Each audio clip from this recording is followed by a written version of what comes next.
Je pense aussi à vous qui êtes seuls et pour qui cette soirée sans personne à qui parler sera une soirée de solitude semblable à toutes les autres. Je veux adresser un message d'espérance. Je ne crois pas à la brutalité. De la violence, chaque jour plus brutale. J'ai la conviction que dans l'époque où nous sommes, nous avons besoin de ce que j'appelle une politique de civilisation.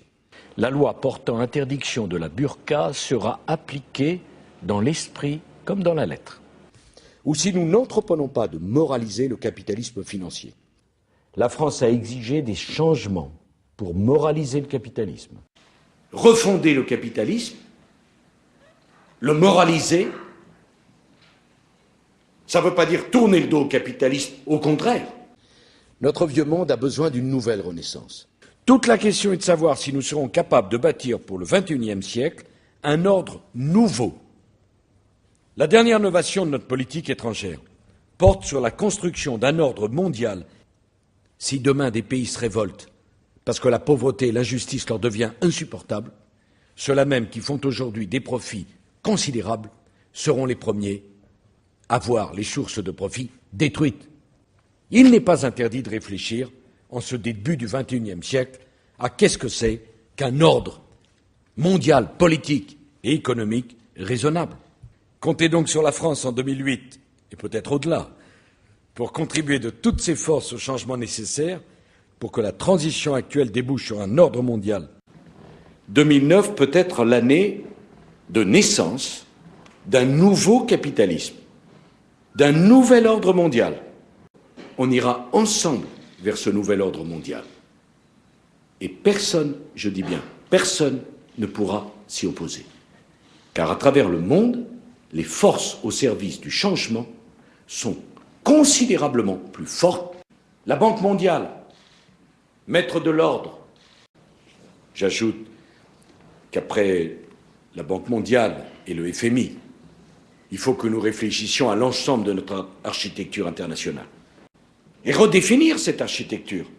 Et c'est parce que nous nous attellerons à l'ensemble de l'architecture du monde que nous trouverons les marges de manœuvre qui nous permettront de trouver les équilibres, les compromis et les accords. Car de cette crise va naître un monde nouveau a commencé à se construire. Nous allons sortir renforcés de cette crise. La crise économique et financière, à force qu'on explique qu'on gagne de l'argent avec des dettes, la croissance revient grâce au grand emprunt. J'ai promis que les mêmes causes ne produiraient plus les mêmes effets. Pour tous les Français, cette année a été difficile. La crise économique et financière mondiale est venue ajouter son lot de peines et de souffrances. L'année qui s'achève a été difficile pour tous. La crise économique a imposé de nouvelles peines. L'année 2010 s'achève. Je sais qu'elle fut rude. Et l'année 2011 s'annonce comme porteuse d'espérance. En étant plus compétitifs, en réduisant nos dépenses publiques, je ne transigerai pas sur cet objectif. Nous allons donc continuer à réformer. Je n'aurai d'autres règles que celles-là. Tous les ingrédients étaient réunis pour que les conséquences soient dramatiques. Nous avons évité le pire. Pour l'ordre mondial. Et une France qui croit plus que jamais que l'Europe a un rôle d'équilibre majeur à jouer dans la construction de la gouvernance mondiale du XXIe siècle. Une Europe qui, je l'espère, se dotera enfin des institutions dont elle a besoin.